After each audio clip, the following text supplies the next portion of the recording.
Welcome to Group 1. I am the leader from Group 1 and my name is Li Jianxiong. Here are my group mates. They are Chong Qiyan, Chong Meiyi, Lai Yuwei and Dang Shishi. Today we are going to talk about chocolate Nestle KitKat wafer and the Philippines. Now, I am going to pass the mic to the first presenter. Good morning, sir. My name is Chong Mei and my student ID is 2105734. First, I'm going to explain the Nestle background. Nestle established at 1886 years and its father is Henry Nestle. Their company mission is good food, good life. In addition, their first product launched by Nestle is Nestle Farine Lactins, which is a baby product to help some mothers who cannot breastfeeding. Let's talk some history about Nestle. Nestle and Ella's Swiss milk company emerged in 95 years. So on, they were also facing their first financial loss in 92 years. Over the past few years, Nestle is paying more attention on medical, such as they establish this Nestle Skin Health and others. In recent years, Nestle created net zero roadmap by 2015, which is an objective that solve the issues of climate change. Besides that, Nestle was created many ambitions, such as we mentioned about just now we mentioned from the above, the net zero map and and Nestle for healthier kids by 2030. Meanwhile, their effort pay on the ranking of global 500. They rank the number they ranked 79 in the global 500, and also they rank 70. Sorry, they rank 63 in Best Global 2020. That's all from me. Good morning, sir. My name is Chong Jie and my student ID is 2105520. Now, I'm going to talk about 1.2 Nestle Chocolate KitKat Wafer. First, KitKat was founded by Roundtree in 1935. In 1988, KitKat became part of Nestle products. KitKat distributes more than 11 countries in Asia. It has a slogan, "Have a break, have a KitKat" by Donald Giles. KitKat is a chocolate-coated wafer biscuit bar. It has divided into 3 bars. KitKat is a smooth, crunchy, and crispy wafer covered by milk chocolate. The main ingredients of it are milk chocolate with flour and sugar. Nestle has produced many flavors of KitKat, such as KitKat green tea wafer. KitKat chocolate wafer is many people's favorite compared to KitKat green tea wafer. This is because some people are allergic to green tea and have negative side effects. Next, KitKat chocolate wafer is cheaper than KitKat green tea wafer. KitKat chocolate wafer 35 gram is Rm 2.55, while KitKat green tea wafer is Rm 3.99. Besides that, KitKat chocolate wafer has some health benefits. It contains high-quality chocolate with cocoa content. It can help people to improve their heart health. In addition, KitKat chocolate wafer also can reduce stress and improve memory. That's all from me. First and foremost, input price is the primary of the determinant supply that affects the Nestle supply of the chocolate Nestle KitKat wafer. In economic terms, when the input price increases, it will lead to the cost of production increases. This will First, the supply will decrease. For example, sugar is the main ingredient of the chocolate Nestle KitKat wafer. Therefore, when the price of the sugar increases or rises, it will cause the less supply of the chocolate Nestle KitKat wafer. Similarly, Nestle can build their facility in emerging countries to reduce their cost of production, such as the wage of labor. Similarly, The weather can influence the supply of the chocolate Nestle KitKat wafer. Particularly, cocoa is also the predominant ingredient for the chocolate Nestle KitKat wafer. If the weather is unstable, such as extremely hot or extremely cold, it will affect the growth of the cocoa. Next, the bad weather such as the hurricane also can affect the supply of the chocolate Nestle KitKat wafer. Because it will causes the issue of sufficiency of shipping and transportation. Meanwhile, Nestle can follow the trend of the social media and the global news. For example, the Nestle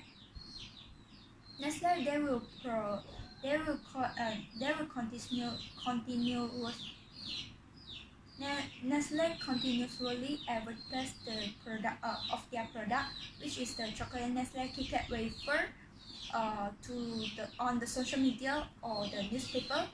First, they will supply more chocolate Nestle KitKat wafer now, and the future supply of the chocolate Nestle KitKat wafer will decrease because the trend of the chocolate Nestle KitKat wafer is disappear. That's all from me. The next determinant of supply is the number of suppliers. With more sellers, there is more supply for KitKat chocolate wafer. So, Nestle has opened multiple branches in different regions. KitKat chocolate wafer sold in more than 100 countries, including China, Thailand, and India. KitKat is the most chocolate brand purchased.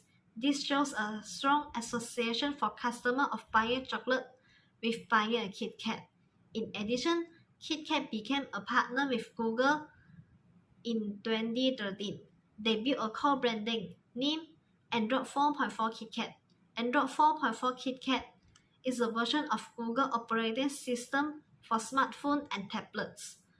To celebrate the launch of Android 4.4 KitKat, there are more than 50 million specially branded KitKat chocolate bars will be available in 19 countries. Since there are more suppliers selling KitKat chocolate wafer, the supply of it will also increase. The last determinant of supply is advancement in technology. Technology changes affect the price of production of KitKat chocolate wafer. So, Nestle will use lower costs in inputs, such as land, labor, or capital, to produce KitKat chocolate wafer. Modern technology, namely robotics, can reduce the requirement for labor, indirectly decreasing the input prices. Nowadays, the jobs to produce KitKat chocolate wafer are worked by machine. For example, chocolate maker machine, printing press, or packaging machines. This can save more time and improve work efficiency. In addition, KitKat was also developing their own website. This can provide more information to customers about their brand. Next, KitKat also has an online store at Shopee and Lazada. The online store brings many benefits to both KitKat company and the customer. The customer can buy KitKat chocolate wafer on the online store during the day or midnight. So, as a result, the supply of KitKat chocolate wafer will increase due to the advancement in technology. That's all from me. Thank you. Hello everyone, I'm Tang Shishi, student ID 2106885. My part is how any three determinants of price elasticity of demand affect the consumer demand. First, the availability of close substitute. Chocolate Nestle KitKat wafer is a product that can be easily substituted. Its demand is elastic. It means the consumer is very sensitive to the price change. If the price of the chocolate Nestle KitKat wafer increase, the consumer can easily substitute to other goods with the lower price.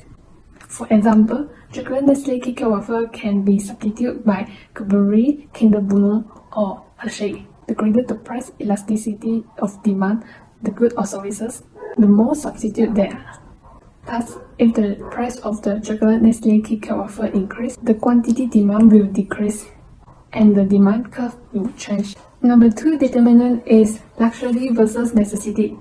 Chocolate Nestle KitKat wafer is a product of luxury, so its main demand is elastic, since there are usually numerous substitutes. If the price of the chocolate Nestle KitKat wafer increase, the quantity demand will decrease. Chocolate Nestle KitKat wafer have their own distinctive features compared to other. Example, when different festival, different elegance and colorful packaging, it can be present and a lot of flavor, distinct white and user experience, as well as different and unforgettable luxury feels for consumer. Chocolate Nestle KitKat wafer have a high price elasticity of demand due to the consumer is very sensitive to the price change. Assuming that chocolate Nestle KitKat wafer fell 50%, the demand is increasing, become affordable to individuals that previously could not afford them. In addition, the income of households increase, demand will increase, and the demand curve will change. The 3 determinant is the amount of time people have to adapt to the price change. The time duration is exactly proportional to the price elasticity of demand. Chocolate Nestle KitKat wafer is elastic because it is a long-term product. The consumer have more time to discover other substitutes with lower price because they are very sensitive to the price change. If the consumer want to eat chocolate Nestle KitKat wafer when the higher price perceives well, the consumer will look around the similar substitute, such as Cadbury with the lower price, and to save the money. In other words, over time, you will tend to consume fewer chocolate Nestle KitKat wafer as you substitute away over time and become more sensitive and more elastic, so the demand curve will change. The percentage change in quantity demand is higher than the percentage change in price. It's all from me. Now I will pass the floor to the other presentation. Good morning. I am Li Jianxiang and my student ID is 2105561. Now, I am going to talk about the GDP of the Philippines.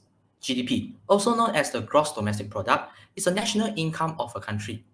The line graph here indicates the GDP of the Philippines from 2000 to 2019. In the year 2004, the Philippines had a GDP growth of 6.57%. This was because the agricultural sector increased by 7.7%. Huge number of palay and corns were planted as well. In the year 2006, the GDP of the Philippines was 5.32%.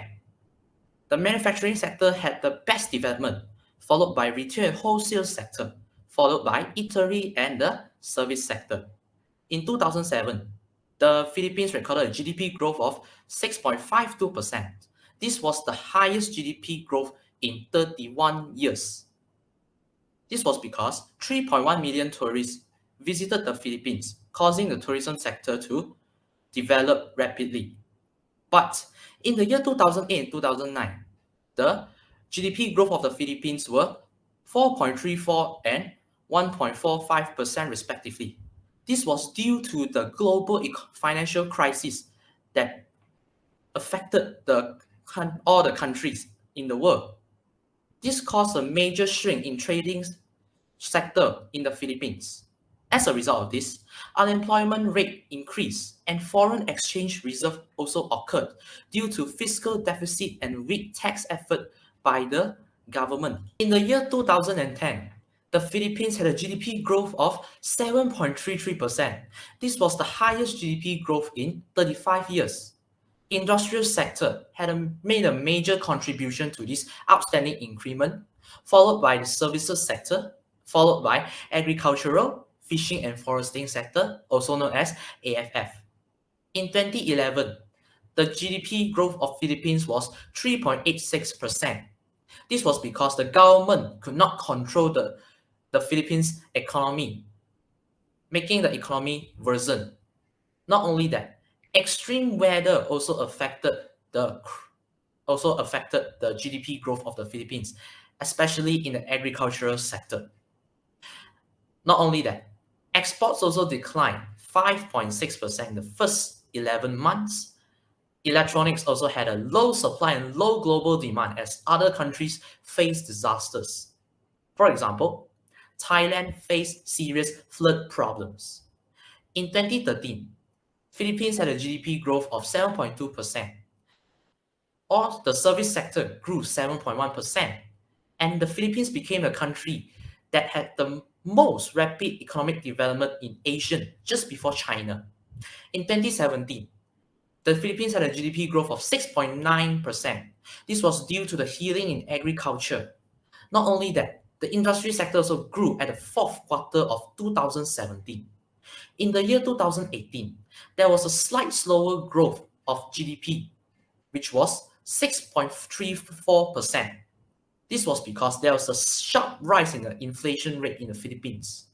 Agricultural was also affected as the Philippines faced natural disasters such as the hurricane, and there was also a deficit in main area producing crops. Well, that's all from me. Good morning, teacher.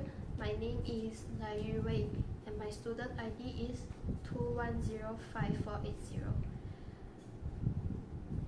Today I'm going to talk about the current economic challenges faced by Philippines and recommended ways to overcome the problems. One of the challenges faced by the Filipinos is that they suffer from low productivity in agriculture sector. According to a report done in 2003, the general trends in the last 2 decades present a dim picture of the agriculture sector. Significant decrease in productivity, high production costs, and low government support to the sector, among other things, have led to a crisis in Philippines agriculture. The neglect of the agriculture sector and the uneven distribution of resources worsened the poverty situation in rural areas. Only the remittance of migrant workers to their families have enabled the latter to survive crippling poverty brought about by stagnant agricultural productivities.